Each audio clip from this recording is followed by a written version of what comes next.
আমন্ত্রণ জানাচ্ছি প্রিয় দর্শক, মানচিত্র নিয়মিত আয়োজন কথোপকথনে সরকারি গোয়েন্দা সংস্থাগুলো হিসেব নিকেশ আর আলামত বিশ্লেষণের চেষ্টা করছে কোথায় কোন আসনে বেশি মাত্রায় সহিংসতা হতে পারে। ইতিমধ্যে সরকারি একটি গোয়েন্দা সংস্থা তাদের রিপোর্টে বলেছে ত্রয়োদশ জাতীয় সংসদ নির্বাচনে 299 আসনের মধ্যে অন্তত 84টিতে সহিংসতা হতে পারে। সংস্থাটির আশঙ্কা, এসব আসনের বেশিরভাগই সহিংসতা এমন মাত্রায় পৌঁছাতে পারে যে এসব আসনের ভোট গ্রহণ ফলাফল স্থগিত হয়ে যেতে পারে। গোয়েন্দা রিপোর্টে বলা হয়েছে, ঢাকা ও চট্টগ্রামের 36টি আসনে ব্যাপক সহিংসতার জন্য ভোট গ্রহণ কিংবা ফলাফল স্থগিত করতে হতে পারে। গণমাধ্যমের রিপোর্ট বলছে, একদিকে থানা থেকে লুট হওয়া অস্ত্র, অন্যদিকে 352 জন শুটার পুলিশের নাগালের বাইরে থেকে যাওয়ায় নির্বাচনী সহিংসতার চিত্র অকল্পনীয় হতে পারে। আরেকটি গোয়েন্দা সংস্থার রিপোর্টে বলা হয়েছে, সীমান্তবর্তী ও দুর্গম এলাকার আসনগুলোতে জঙ্গি হামলা হওয়ার আশঙ্কা রয়ে গেছে। বিশেষ করে সিলেট, উত্তরবঙ্গ এবং কক্সবাজার সীমান্তবর্তী এলাকার আসনগুলোতে জঙ্গি তৎপরতার শঙ্কা বেশি করছে গোয়েন্দারা। মজার ব্যাপার হলো, গোয়েন্দাদের এই দুটি রিপোর্টে যেসব আশঙ্কার কথা বলা হয়েছে, হঠাৎ সাংবাদিকদের তেমন ইঙ্গিত দিলেন বাংলাদেশ পুলিশের আইজি। 10 ফেব্রুয়ারি পুলিশ হেডকোয়ার্টার্স মিডিয়া সেন্টারে জাতীয় সংসদ নির্বাচন উপলক্ষে সার্বিক আইন শৃঙ্খলা পরিস্থিতি সম্পর্কে আয়োজিত সংবাদ সম্মেলনে সাংবাদিকদের প্রশ্নের জবাবে পুলিশের এই সর্বোচ্চ কর্তা ব্যক্তি সতর্ক করে বলেছেন, আসন্ন গণভোট ও ত্রয়োদশ জাতীয় সংসদ নির্বাচনে জঙ্গি হামলা হওয়ার ঘটনা উড়িয়ে দেয়া যাচ্ছে না। আবার হুঁশিয়ারও করেছেন, নির্বাচনে মবের চেষ্টা হলে শুধু সংশ্লিষ্ট কেন্দ্র নয়, ওই আসনের ভোট গ্রহণ স্থগিত করবে ইসি। গোয়েন্দা সূত্রগুলো বলছে, যদি এত ব্যাপক সংখ্যক আসনে ভোট গ্রহণ ও ফলাফল ঘোষণা স্থগিত হয়ে যায়, তাহলে লম্বা সময়ের জন্য ঝুলে যাবে নতুন সরকার গঠনের প্রক্রিয়া। বিস্তারিত জানতে চলুন যাওয়া যাক বিশ্লেষণ। সবকিছু ঠিকঠাক থাকলে আর মাত্র একদিন পরেই বাংলাদেশের ত্রয়োদশ জাতীয় সংসদ নির্বাচন। এর মধ্যে রাজনৈতিক দল ও প্রার্থীরা তাদের প্রচারণা শেষ করেছে। 12 ফেব্রুয়ারি বৃহস্পতিবার সকাল 7:30 থেকে বিকেল 4:30 পর্যন্ত টানা ভোট গ্রহণ চলবে। 300 আসনের তফসিল ঘোষণা হলেও জামাত ইসলামের প্রার্থী নুরুজ্জামান বাদলের মৃত্যুতে শেরপুর 3 আসনের নির্বাচন স্থগিত করা হয়েছে। ফলে 299 আসনে সংসদ নির্বাচন ও গণভোট হবে। দুই প্রধান প্রতিদ্বন্দ্বী জোট সুষ্ঠু ভোট হবে কি না তা নিয়ে আশঙ্কা করছে। নিজ নিজ দলের কর্মী সমর্থকদের ভোট কেন্দ্র পাহারা দিতে বলেছে। নির্বাচন কমিশন দাবি করছে, তাদের সব প্রস্তুতি প্রায় শেষ, তবে আইন শৃঙ্খলা বাহিনীর শীর্ষ ব্যক্তিদের মধ্যে ভোটের পরিবেশ নিয়ে শঙ্কা আছে। এরই মধ্যে পুলিশের একটি গোয়েন্দা সংস্থার প্রতিবেদনে উঠে এসেছে ভয়ঙ্কর শঙ্কার কথা। ওই প্রতিবেদনে বলা হয়েছে, ত্রয়োদশ জাতীয় সংসদ নির্বাচনে 299 আসনের মধ্যে অন্তত 84টিতে বড় ধরনের সহিংসতা হতে পারে। প্রতিবেদনটিতে বলা হয়েছে, 3রা ফেব্রুয়ারি পর্যন্ত পাওয়া তথ্য বিশ্লেষণ করে এসব আসনকে সংঘাতময় হিসেবে চিহ্নিত করা হয়েছে। একাধিক শক্তিশালী প্রার্থীর অবস্থান, দলীয় মনোনয়ন নিয়ে অসন্তোষ, স্বতন্ত্র ও বিদ্রোহী প্রার্থীদের সক্রিয়তা এবং স্থানীয় রাজনৈতিক সমীকরণের জটিলতায় এমন অবস্থার কারণ। তবে পরিস্থিতি নিয়ন্ত্রণে রাখতে এসব আসনে গোয়েন্দা নজরদারি বাড়ানো হয়েছে এবং শান্তিপূর্ণ পরিবেশে ভোট গ্রহণ নিশ্চিত করতে বিশেষ নিরাপত্তা পরিকল্পনা নেওয়া হয়েছে। এই গোয়েন্দা প্রতিবেদন অনুযায়ী ঢাকা ও চট্টগ্রাম বিভাগের 18টি করে 36টি আসনে ভয়াবহ পরিস্থিতি দেখা যেতে পারে। এছাড়া রংপুর বিভাগের 12টি, খুলনা বিভাগের 8টি, বরিশাল বিভাগের 7টি, ময়মনসিংহ বিভাগের 7টি, রাজশাহী বিভাগের 10টি আসন নিয়ে আশঙ্কার কথা প্রতিবেদনটিতে জানানো হয়েছে। সবচেয়ে কম আশঙ্কা সিলেট বিভাগের আসনগুলো নিয়ে। এই বিভাগে মাত্র 4টি আসনে বড় ধরনের গোলযোগের আশঙ্কা করা হচ্ছে। গোয়েন্দা প্রতিবেদনের তথ্য অনুযায়ী ঢাকা বিভাগের 18টি আসনে ভোটের লড়াই তীব্র হতে পারে। এসব আসনের মধ্যে রয়েছে ঢাকা 8, 11, 12, 13, 14 ও 15, টাঙ্গাইল 3, 4, 5 ও 8, গোপালগঞ্জ 2 ও 3, মাদারীপুর 1 ও 2, কিশোরগঞ্জ 5, মানিকগঞ্জ 1, মুন্সিগঞ্জ 3 এবং ফরিদপুর 1। এর মধ্যে ঢাকা 8, ঢাকা 11 এবং ঢাকা 15 আসন নিয়ে বিশেষভাবে সতর্ক থাকার পরামর্শ দেওয়া হয়েছে। ঢাকা 8 আসনে বিএনপির প্রার্থী দলটির স্থায়ী কমিটির সদস্য মির্জা আব্বাস, তার মূল প্রতিদ্বন্দ্বী বাংলাদেশ জামাত ইসলামী নেতৃত্বাধীন 11 দলীয় জোটের প্রার্থী জাতীয় নাগরিক পার্টি বা এনসিপির নাসিরউদ্দিন পাটোয়ারি। ঢাকা 11 আসনে লড়ছেন বিএনপির MA কাইয়ুম ও এনসিপির আহ্বায়ক মোহাম্মদ নাহিদ ইসলাম। নাহিদ 11 দলীয় জোটের প্রার্থী। ঢাকা 15 আসনে জামাত ইসলামের আমির ডক্টর শফিকুর রহমানের প্রতিদ্বন্দ্বী বিএনপির প্রার্থী শফিকুল ইসলাম খান মিল্টন। ঢাকা বিভাগের প্রতিদ্বন্দ্বিতাপূর্ণ অন্য আসনগুলোতেও জুলাই আন্দোলনের শীর্ষ নেতারা, জোটের শরিক দলের প্রার্থী, স্বতন্ত্র ও বিদ্রোহী প্রার্থীরা মাঠে সক্রিয় রয়েছেন। কোথাও কোথাও দলীয় মনোনয়ন নিয়ে অসন্তোষ প্রকাশ্য রূপ নিয়েছে, দুই পক্ষের মধ্যে সংঘর্ষ হয়েছে। পুলিশের গোয়েন্দা প্রতিবেদনে চট্টগ্রাম বিভাগের 18টি আসনে ব্যাপক সংঘাতময় পরিস্থিতি তৈরি হতে পারে বলে আশঙ্কার কথা জানানো হয়েছে। এসব আসনের মধ্যে রয়েছে ব্রাহ্মণবাড়িয়া 2 ও 5, কুমিল্লা 2, 4, 7 ও 11, নোয়াখালী 2, 5 ও 6, লক্ষ্মীপুর 2 ও 3, চট্টগ্রাম 3, 10 ও 11, কক্সবাজার 2 ও 4, চাঁদপুর 4 এবং রাঙামাটি। এসব আসনে বিএনপি ও জামাত ইসলামী সহ বিভিন্ন রাজনৈতিক দলের শক্তিশালী প্রার্থীর পাশাপাশি কোথাও কোথাও স্থানীয়ভাবে প্রভাবশালী স্বতন্ত্র প্রার্থী রয়েছেন। প্রতিবেদনে বলা হয়েছে, একাধিক রাজনৈতিক শক্তির সক্রিয়তা, দলীয় অভ্যন্তরীণ বিরোধ এবং স্থানীয় প্রভাবশালী গোষ্ঠীর অবস্থানের কারণে এসব আসনে সংঘাতময় পরিস্থিতি তৈরি হতে পারে। প্রতিবেদনে রংপুর বিভাগের 12টি আসনকে চিহ্নিত করা হয়েছে যেগুলোতে সহিংসতা হতে পারে। এগুলো হলো পঞ্চগড় 1 ও 2, দিনাজপুর 1, 2, 4, 5 ও 6, গাইবান্ধা 4 ও 5, কুড়িগ্রাম 4, নীলফামারী 2 এবং ঠাকুরগাঁও 2, রাজশাহী বিভাগের নওগাঁ 2, 3, 4, পাবনা 1, 3, 4 ও 5, রাজশাহী 4 ও 5 এবং সিরাজগঞ্জ 5 আসনেও হানাহানি হতে পারে। খুলনা বিভাগের চুয়াডাঙ্গা 1, ঝিনাইদহ 3, যশোর 1, নড়াইল 2, বাগেরহাট 4, খুলনা 5 ও 6 এবং সাতক্ষীরা 1 আসন, বরিশাল বিভাগের বরগুনা 1 ও 2, পটুয়াখালী 2, 3, 4, ভোলা 1 এবং বরিশাল 5 আসন, ময়মনসিংহ বিভাগের ময়মনসিংহ 1, 5, 6, 8 ও 10, নেত্রকোনা 3 ও শেরপুর 3 আসন এবং সিলেট বিভাগের সুনামগঞ্জ 1, 4 এবং মৌলভীবাজার 2 ও 4 আসনের পরিস্থিতি নিয়ে শঙ্কার কথা তুলে ধরা হয়েছে গোয়েন্দা প্রতিবেদনে। গোয়েন্দা সূত্র জানিয়েছে, রংপুর ও চট্টগ্রাম বিভাগের বেশ কিছু আসন এবং সীমান্তবর্তী কয়েকটি জেলায় জামাতের সাংগঠনিক অবস্থান তুলনামূলকভাবে শক্ত। ফলে এসব এলাকায় সংঘাত মোটামুটিভাবে অনিবার্য হয়ে পড়েছে। চট্টগ্রাম ও কক্সবাজারের সীমান্তবর্তী আসনগুলোতে সহিংসতায় রোহিঙ্গারা জড়িত হলে পরিস্থিতি অনেক ভয়াবহ রূপ নিতে পারে এমন আশঙ্কার কথা জানানো হয়েছে। মিয়ানমার থেকে গত 18 মাসে পালিয়ে আসা প্রায় 1.5 লাখ রোহিঙ্গা ক্যাম্পগুলোর বাইরে আছে।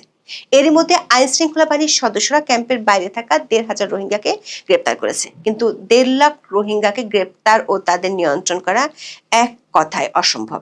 এমন পরিস্থিতিতে বৃহত্তর চট্টগ্রামের আসনগুলোতে রোহিঙ্গাদের ব্যবহার করা হলে পরিস্থিতি ভয়ানক রূপ নিতে পারে। গোয়েন্দা সূত্রগুলো বলছে, রোহিঙ্গার সশস্ত্র গ্রুপগুলোর কাছে অবৈধ অস্ত্র আছে। যদিও আইন শৃঙ্খলা বাহিনী তৎপর আছে, তারপরও এসব অবৈধ অস্ত্র ভোটের মাঠে ব্যবহার হলে পরিস্থিতি যে কোনো দিকে মোড় নিতে পারে।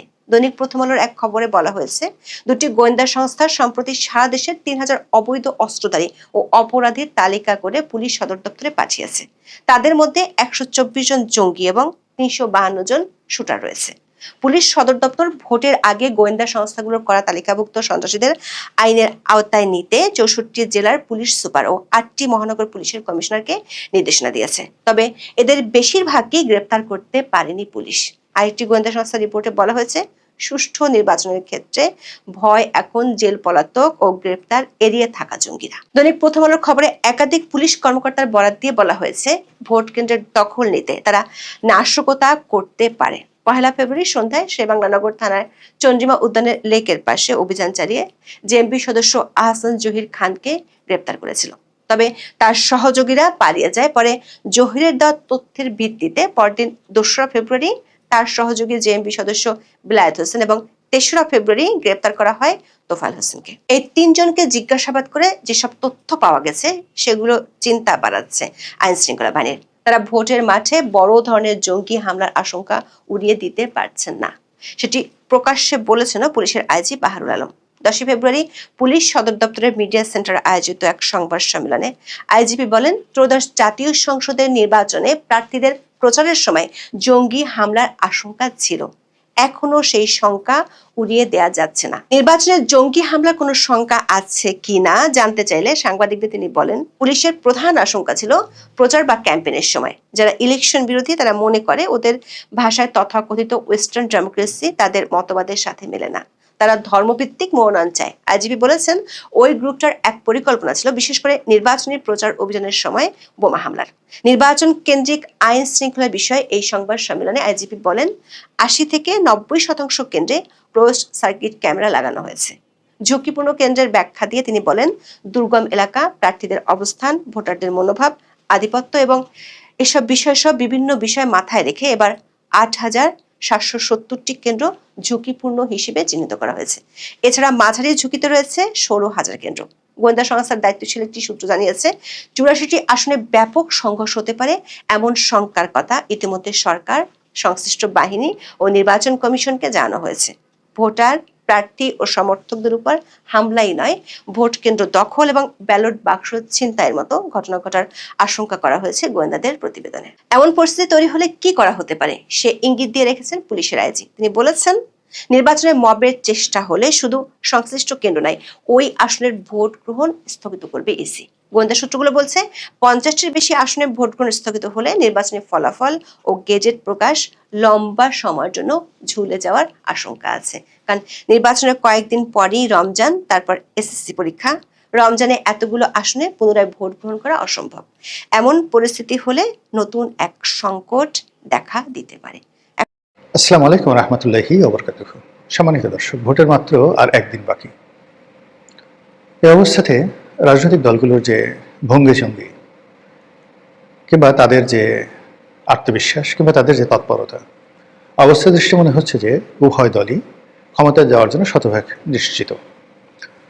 বিএনপি বড় দল, 35% তাদের ভোটার রয়েছে। বহুদিন পর তারেক রহমান সাহেব বাংলাদেশে এসেছেন। বিএনপির মধ্যে একটা নব উদ্যম কাজ করছে। তারা জয়লাভ করবেন। তাদের জনপ্রিয় যারা সকল নেতা রয়েছেন, শীর্ষ নেতৃবৃন্দ রয়েছেন, তারা মন্ত্রী হবেন, দেশ পরিচালনা করবেন, এটাই স্বাভাবিক এবং সেটা নিয়ে কারো কোনো মাথা ব্যথা নেই। কিন্তু আতঙ্ক শুরু হয়েছে জামাতকে নিয়ে। আমরা দীর্ঘদিন ধরে বলার চেষ্টা করছি যে জামাত বাংলাদেশে কত 5 to 7% তাদের জনপ্রিয়তা রয়েছে। একটা সময় যখন আমি নয়া দিগন্তে লিখতাম, তো তখন প্রায় আমি মাঝে মধ্যে বলতাম যে জামাতের হয়তো জনপ্রিয়তা 10% or 12%। বিশ্বাস করেন, বিএনপি এবং আওয়ামী লীগের যারা লোকজন রয়েছেন তারা গালাগালি করতে করতে আমার জান শেষ করে দিয়েছে। আবার এখন যখন আমি বলছি যে 5 থেকে 7%, তখন জামাতের লোক আবার গালাগালি করছেন, যে যারা ভদ্র, দীর্ঘদিন ধরে আমাকে ভালো জানেন, তারা খুব বিনয়ের সঙ্গে বলছেন যে রনি ভাই, আপনি জানেন না জামাত এখন কম করে 30% তাদের জনপ্রিয়তা রয়েছে, আপনি আসল খবর রাখেন না।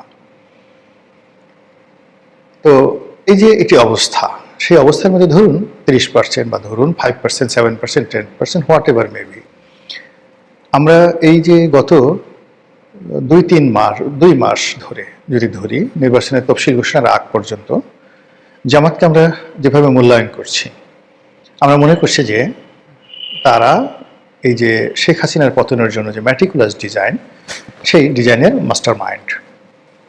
আমরা মনে করেছি যে ডক্টর মোহাম্মদ ইউনূসের পেছনে থেকে তাকে যারা চালাচ্ছেন তারা জামাত। আমরা মনে প্রাণে বিশ্বাস করি এবং বিশ্বাস করেছি। এখানে এনসিপি, ইনকলাব মঞ্চ থেকে শুরু করে অন্য যে সকল প্রতিষ্ঠানের নাম আমরা শুনতে পেয়েছি বা পাচ্ছি, এগুলো মূলত জামাতের A team, B team, C team, এবং এটা এখন প্রমাণিত। আমরা দেখেছি যে ডক্টর মোহাম্মদ ইউনূসের কোনো একটা অনুষ্ঠানে লোক দরকার, এনসিপির অনুষ্ঠানে লোক দরকার, সব জায়গাতে যে সমস্ত লোকজন সাপ্লাই দেওয়া হয়েছে সব জামাতের লোক।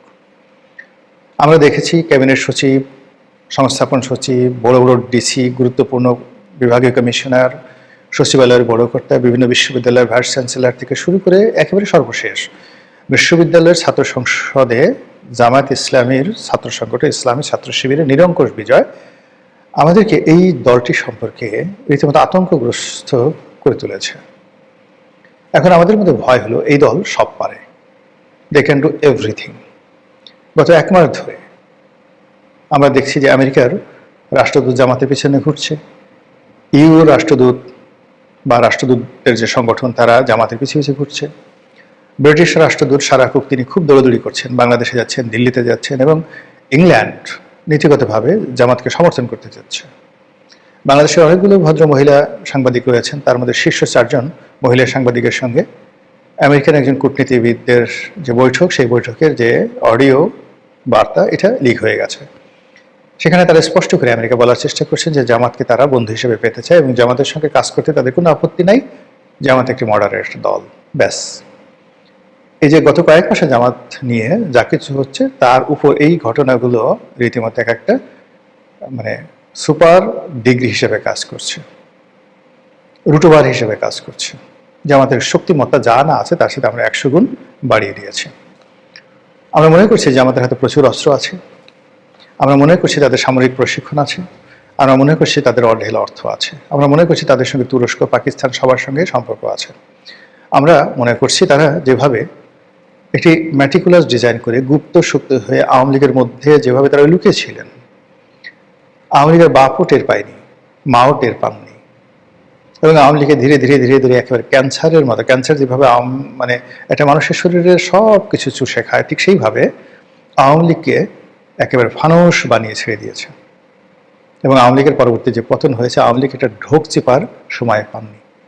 নির্বাচনের শেষ 7টি দিনে জামাত যে পারঙ্গমতা দেখিয়েছে, যে শক্তিমত্তা দেখিয়েছে, যে কৌশল দেখিয়েছে, এবং যেভাবে আন্দোলনকে তাদের অনুকূলে রেখেছে, এবং যেভাবে প্রতিটি রাষ্ট্রীয় বাহিনীকে হতোদ্যম করে ছেড়ে দিয়েছে।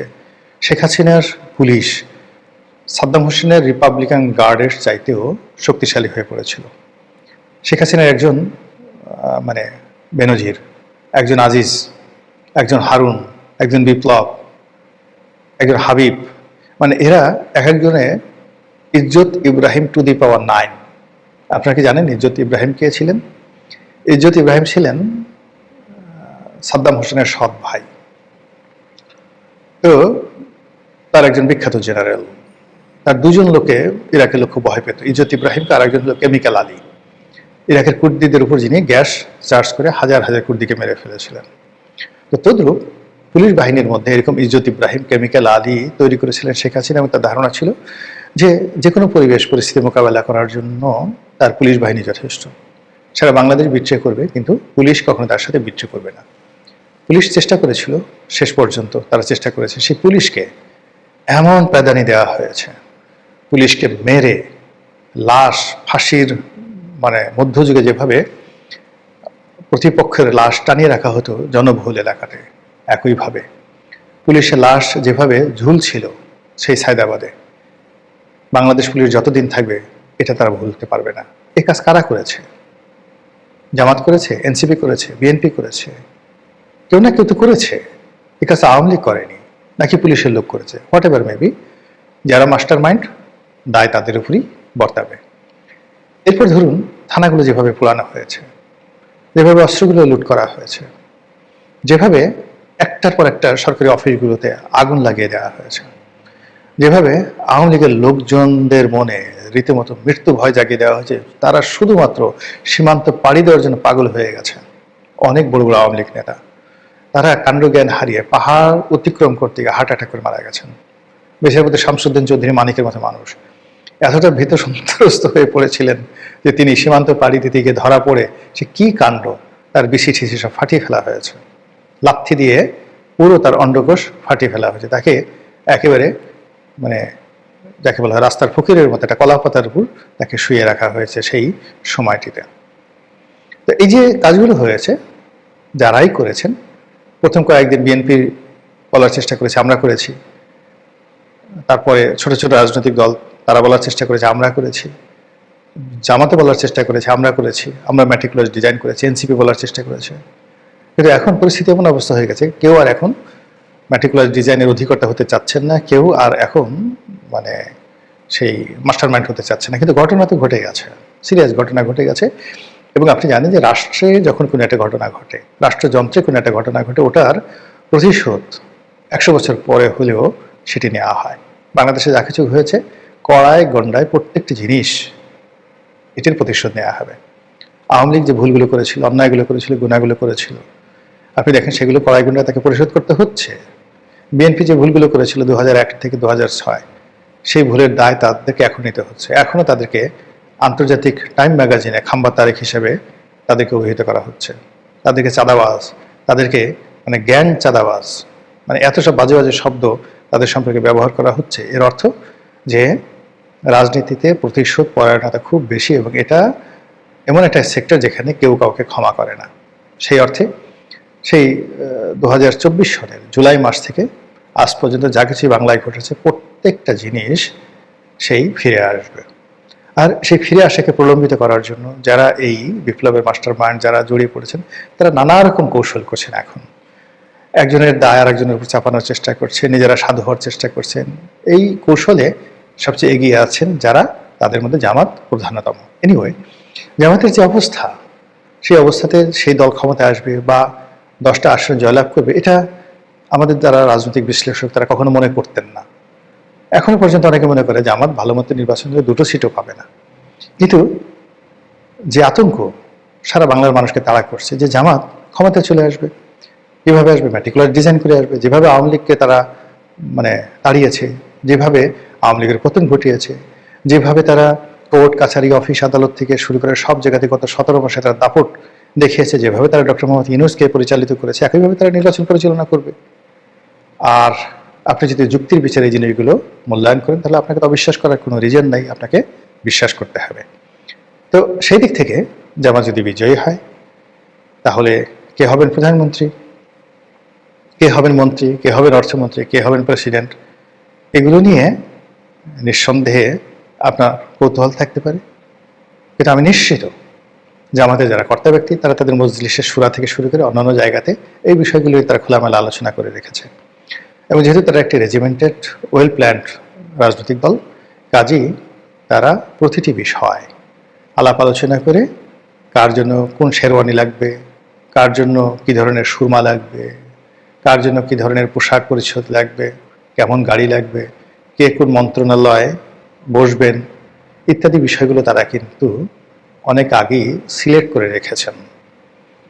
এখন যদি প্রকৃতি অনুকূলে থাকে, তারা যে বিশ্বাস করে সেই বিশ্বাসের জায়গাটা যদি পরিপূর্ণতা হয়, তাহলে বাংলাদেশে হয়তো আপনারা আগামীতে যে জামাতের সরকার দেখবেন, সেটা দেখে যদি আপনারা টাসকি খান, আশ্চর্য হয়ে পড়েন, চিৎপটাং হন, এবং আমি নিজেও যদি হয়ে যাই, আশ্চর্য হওয়ার কিছুই থাকবে না।